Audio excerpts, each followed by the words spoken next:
나는 대한민국 예비역병장이다. 제 1권 훈련병 시절 첫 번째 이야기. 입대하던 날 1980년 12월 8일 싸늘한 겨울 냉기가 살을 파고드는 오전 7시 반. 평소같이 일어나서 근처 식당에서 아침을 먹고 연무대 국민학교로 향했습니다. 수없이 많은 빡빡머리 인생들과 그들을 배웅하러 나온 사람들로 연못 도로와 학교 주변이 빽빽했습니다. 이제 사회에서의 얼마 남지 않은 자유시간입니다. 교문 앞에서 같이 입대하는 동창생들과 어울려 얘기하며 시간을 기다렸습니다. 살짝 흩뿌린 쌀랑눈, 싸늘한 날씨. 그녀는 멀찍이 서서 지켜보고 있었습니다.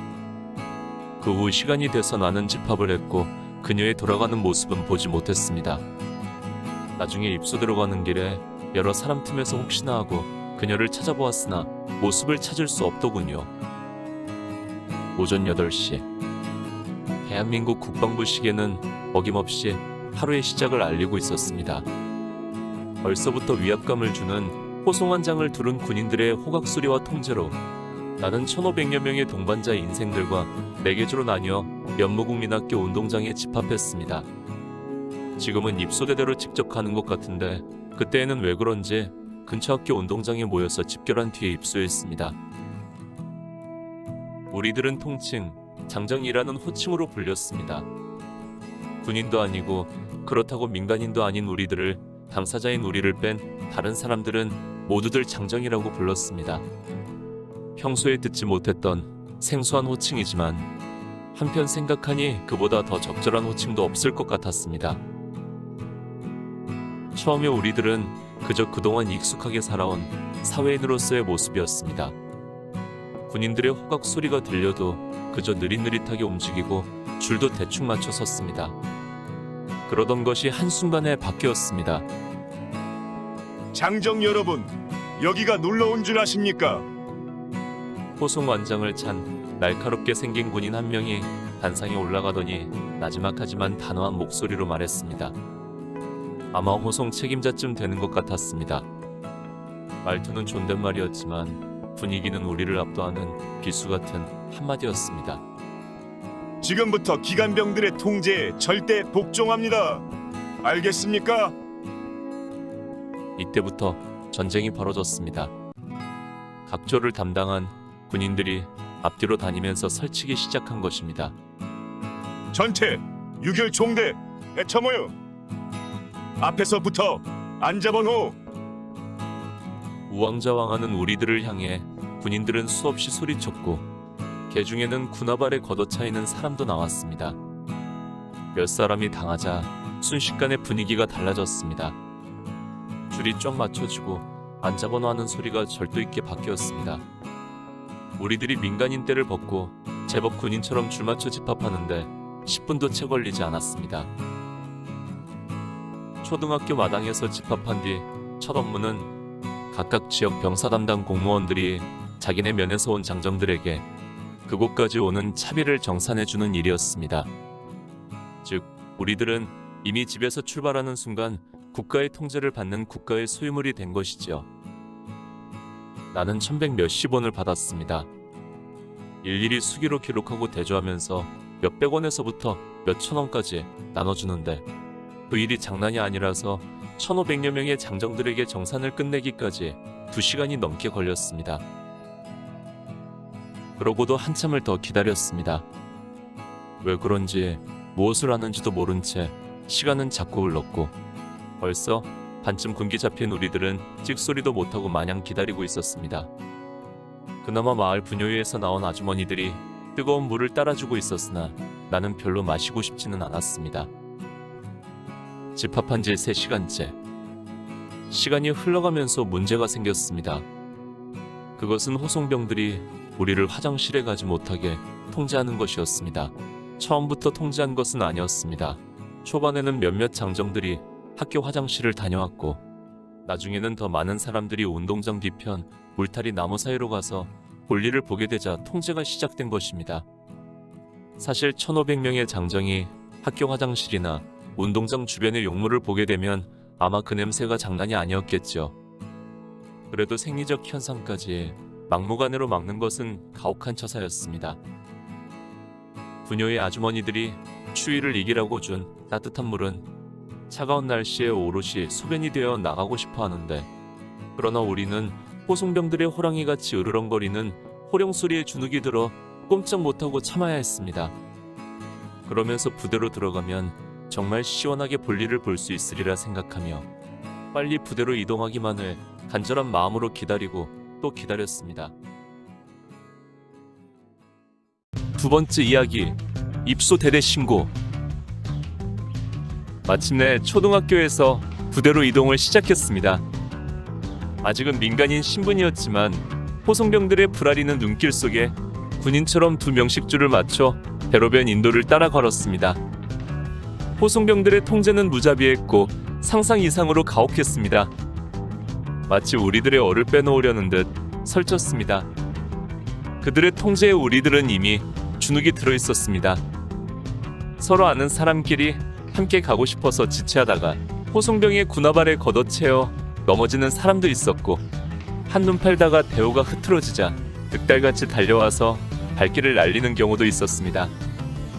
많은 가족과 애인들이 멀찍이 지켜보고 있었지만 호송병들은 개의치 않고 호랑이처럼 설쳤습니다. 호송병들은 마치 딴 세상에서 온 사람들 같았습니다. 정말 같은 하늘 아래 이런 사람 이런 곳이 있었다는 것이 믿겨지지 않았고, 이래서 군대를 가기 싫어했구나 라는 생각이 들었습니다. 나는 처음 생각에 학교 운동장에서 곧바로 훈련소 정문을 통해 입소할 것으로 생각했는데 그게 아니었습니다. 우리는 훈련소 정문을 지나치고도 한참을 더 오르막 도로를 따라 걸었습니다. 그리고 마침내 어느 부대 정문으로 들어섰습니다. 이곳까지 오는 10여 분이 마치 10시간은 되는 듯 느껴졌습니다. 우리들의 최대 소망은 바로 소변을 보는 것이었습니다. 복부에 충만하게 차오른 소변은 빨리 내보내달라고 보챘지만, 그러나 호송병들의 위세에 우리들은 찍소리도 못하고 부대까지 걸어 들어갔습니다. 부대에 도착하면 정말 시원하게 볼일을 볼 수 있으리라 생각했습니다. 그러나 그것은 순전히 우리의 소망일 뿐이었습니다. 부대 연병장에 도착하자 호송병들은 또다시 아기같이 설치며 우리를 정렬시킨 뒤 한 사람이 단상에 올라가더니 한마디 했습니다. 지금부터 대대장님께 입소 신고를 하기 전에는 꼼짝 말고 줄을 맞춰 있어야 한다. 만약 자리를 이탈하는 놈에게는 즉시 현찰 박치기가 들어갈 것이다. 알았나? 이 말 한마디에 우리는 꼼짝할 수 없었습니다. 참으로 낭패였습니다. 이곳은 입소대대라고 했습니다. 즉 장정들을 대기시키면서 신검과 검사를 다시 하고 훈련소 각 부대의 상황에 따라 훈련병을 공급해주는 곳이었습니다. 군대는 어디 가나 신고로 모든 일을 시작한다고 했습니다. 따라서 여기서도 먼저 이곳 부대장에게 신고를 해야만 그 다음 단계로 넘어갈 수 있기 때문에 신고를 마치기 전까지는 꼼짝 말고 대오를 유지하고 있어야 한다는 것이었습니다. 호송병들은 어느새 누군가를 뽑아서 신고 연습을 시키고 대대장이 오기까지 우리들의 줄이 흐트러지지 않도록 우리 사이를 휘돌아다니며 가차없이 걷어차고 쥐어박았습니다. 개 중에 정말 참지 못한 사람은 그 자리에서 바지를 내리고 볼일을 보다가 호송병들에게 걷어차이며 KXX라는 소리를 수도 없이 들어야 했습니다. 입소대 대장에 대한 신고는 우리 장정들의 대호 앞에 호송병들이 서고 그 앞 중앙의 중위 계급장의 군인이 우리를 통제하면서 시작되었습니다. 중앙 단상에 비쩍 말라 보이는 장교 한 명이 올라섰습니다. 부대 차렷! 대대장님께 대하여 경례! 중위의 구령의 우리들은 막간을 이용하여 배운 대로 어설픈 자세로 거수경례를 했습니다. 충성! 우리가 경례를 하자 중위는 단상의 장교에게 돌아서서 경례를 했습니다. 종성! 그의 충성 구호는 날카로워서 총! 소리만 들렸습니다. 그러나 경례를 받은 대대장은 졸린 듯한 소리로 답했습니다. 충성 부대 차렷. 중위는 우리에게 돌아서며 다시 외쳤습니다. 부대 차렷! 입수자 신고자 앞으로! 그러자 맨 우측이 앞에 있던 장정 하나가 달려나갔습니다. 그 와중에 우리를 대표하여 신고를 연습한 그 사람이었습니다. 대대장에 대한 경례를 다시 하고 신고를 했습니다. 신고합니다. 장정 암흑의 외 0000명은 1980년 12월 8일부로 제2훈련소 입소대대에 입소를 명받았습니다. 이에 신고합니다. 대대장님께 대하여 경례. 충성. 바로 대대장님 훈시. 대대장이 단상의 교수대 앞으로 다가서고 다시 경례가 이어졌습니다. 모든 순서마다 경례가 빠지지 않았고 이런 것이 계급을 하늘처럼 여기는 군대로구나 하는 느낌이 들었습니다. 부대 열중시오. 대대장의 훈시는 속절없이 길었습니다. 처음으로 군대의 문턱을 넘어선 우리들이기에 그로서는 여러 가지 염려스럽고 하고 싶은 말도 많겠지만 소변과의 피나는 전쟁을 벌이고 있는 우리들은 아무 말도 들리지 않았습니다. 그나마 다행인 것은 대대장 훈시 동안 호송병들이 설치고 다니지 않아서 땅바닥에 주저앉아 일을 해결하는 사람들을 제지하지는 않았다는 것입니다. 나도 그들을 보며 유혹을 느꼈으나 차마 양식 있는 인간으로 내키지 않아서 참고 또 참았습니다. 오후 2시 반. 마침내 모든 신고 순서가 끝나고 아침 집합 때부터 6시간 반 동안 참았던 소변을 겨우 볼 수가 있었습니다. 지금부터 화장실 다녀오는 시간 5분. 엄청난 인고의 고통을 감내한 채 군대 생활 첫 번째 관문은 그렇게 통과하고 있었습니다. 이렇듯 작은 규제에도 인간은 무기력하고 고통을 느껴야 한다는 것을 생각하니 앞날이 까마득해졌습니다. 그 뒤에 군대 가는 후배들을 보면 내가 빼놓지 않고 해준 말. 입소할 때 꼭 화장실에 들렀다 가라. 그러나 나중에 알고 보니 부대와 지역, 사람마다 입수하는 방법이 다 다르더군요. 세 번째 이야기, 짬밥. 군대에서 먹는 밥을 왜 짬밥이라고 부르는지 정확히 아시는 분 계신가요? 인터넷에서 검색해보면 남은 밥을 뜻하는 잔반이라는 단어가 변해서 짬밥이 되었다고 하는데 군대 식사 자체를 짬밥이라고 부르는 것을 생각할 때 남은 밥과는 의미가 다른 것 같습니다. 제가 나중에 자대 갔을 때 어떤 고참병이 제게 그런 질문을 하더군요. 야, 너 군대 밥을 왜 짬밥이라고 하는지 아냐? 모릅니다. 그건 먹어도 짬만 나면 배가 고파지기 때문에 짬밥이라고 부르는 거야. 그 고참이 농담으로 한 말이겠지만 아무튼 군인과 짬밥은 때려야 뗄 수 없는 불가분의 관계입니다. 아무튼 군대에 가서 두 번째 기억은 바로 처음 먹어본 짬밥의 추억입니다. 지금은 군대도 흰쌀밥을 주지만 제가 복무할 당시에는 정부미 밥을 주었습니다. 보통 쌀 60%, 잡곡 40%의 혼합곡인데 잡곡이 적게 섞여 있어도 밥을 보면 쌀보다는 보리가 더 많이 보이는 시커먼 밥이었습니다. 입소대 대장 신고가 끝나고 시원하게 볼일을 보고 나니 갑자기 배가 무지무지 고팠습니다. 배를 가득 채우고 있던 소변이 빠져나갔기 때문입니다. 그러나 아직도 할 일은 많았습니다. 부대장에게 신고를 하기 위해 대충 정렬시켰던 우리들을 다시 중대와 소대로 분류하는데 그것이 그리 만만한 일이 아니었습니다. 우리들은 서로 아는 사람들끼리 같이 있으려고 같은 동네, 같은 학교 친구끼리 꼭 붙어 있는데 통제하는 기관병들은 그런 우리들을 떼어놓는 것이 주된 목적이었습니다. 여우 같은 호송병과 기관병들은 우리들 사이를 비호처럼 날아다니며 이리 끊고 저리 끊어서 이리 붙이고 저리 붙여서 뒤죽박죽을 만들어 놓았습니다. 그 와중에 조금이라도 통제에 불응하는 기미가 보이면 가차없이 욕설이 떨어지고 걷어찼습니다. 이런 공포 분위기 속에서 결국 분류가 끝난 뒤에 보니까 내 주위에는 내가 아는 사람은 한 사람도 없었습니다. 나는 입소대대, 사중대, 육소대, 제7내무반 46번에 분류되었고 그제야 내무반에 들어갈 수 있었습니다. 임시로 대기하는 곳이다 보니 정상적인 편제가 아닌 것 같았습니다.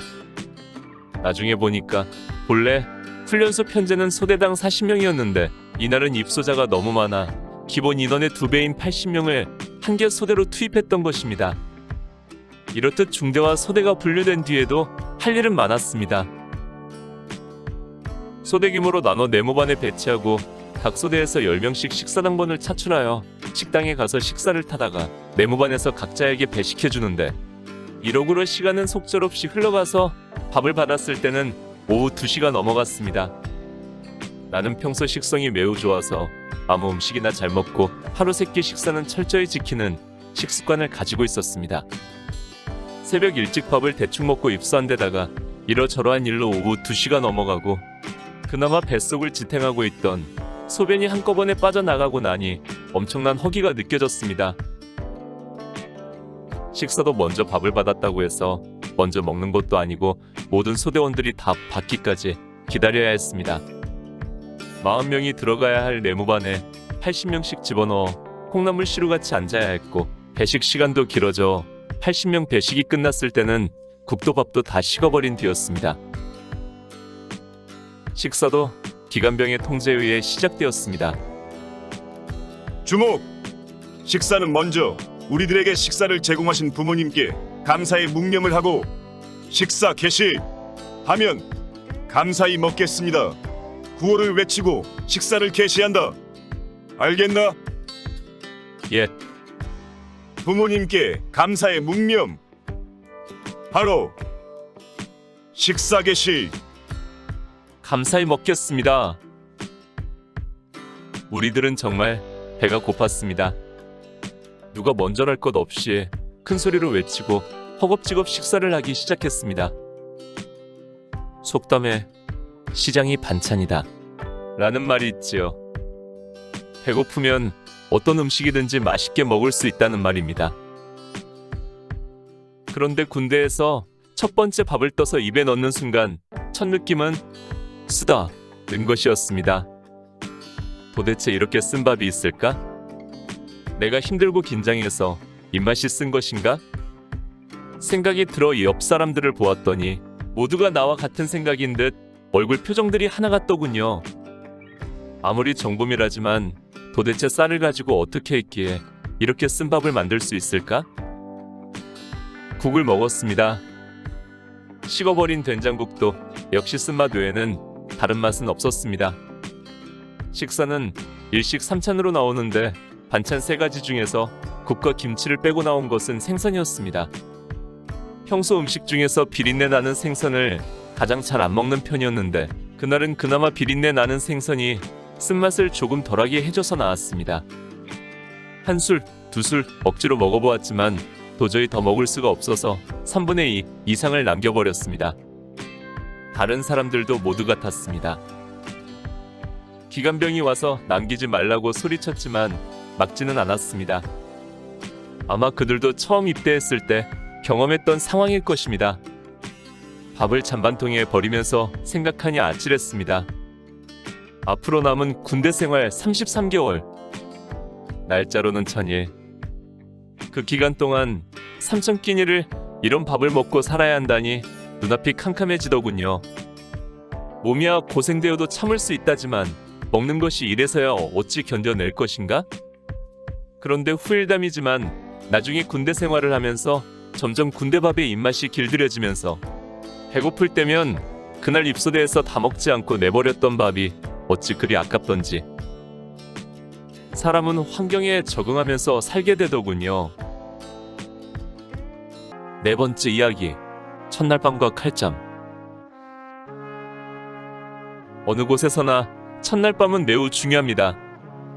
첫 단추를 잘 채워야 그 다음 일도 수월하다는 말이 있듯이 무슨 일을 하든지 그 첫 시작이 중요한 것입니다.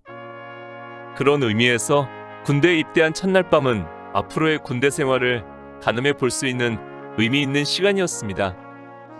그런데 한마디로 입소대에서 첫날 밤은 그야말로 지옥이었습니다.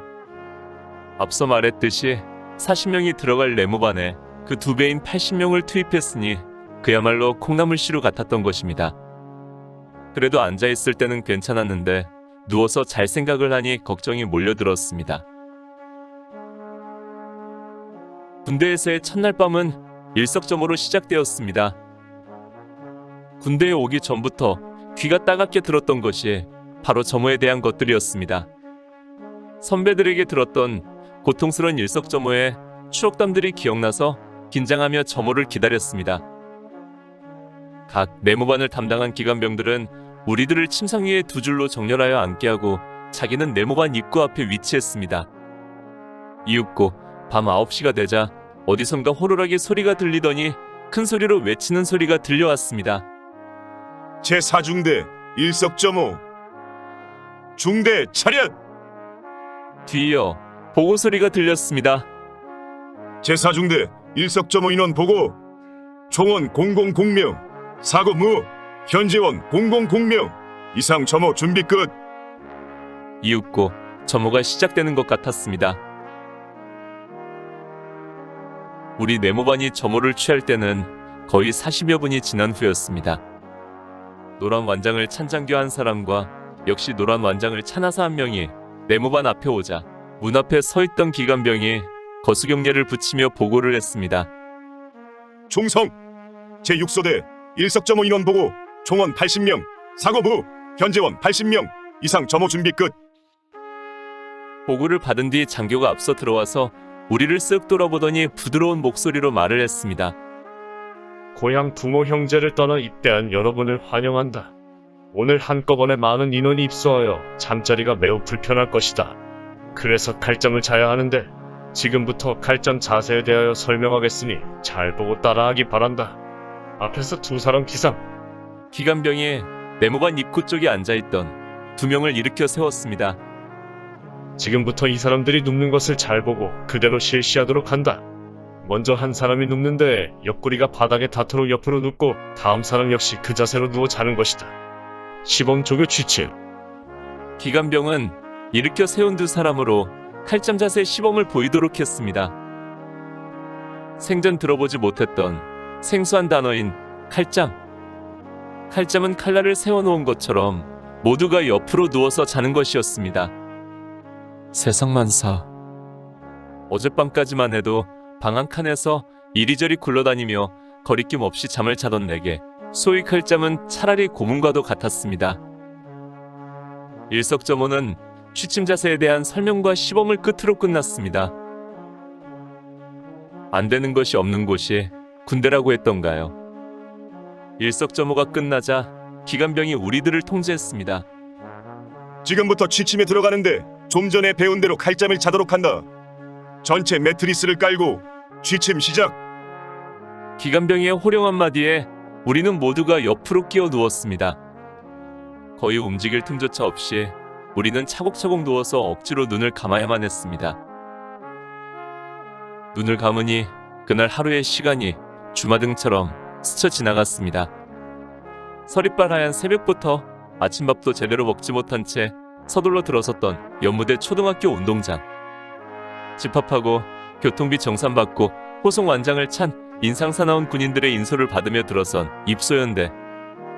이제는 꼼짝없는 군인의 신분으로 내 마음대로 문 밖에 나가는 순간 탈영병이 되어 버리고 마는 엄연한 현실이 내 앞을 높은 담처럼 둘러쳐 있었습니다. 그리고 쓰디쓴 짬밥, 무서운 기관병들, 또 꼼짝달싹 못하게 차곡차곡 겹쳐서 자야 하는 잠자리까지. 마치 몇 날 며칠이 지난 듯 아침 민간인 시절이었던 시간이 꿈만 같이 아련했습니다. 그리고 엄청난 걱정과 두려움이 몰려왔습니다.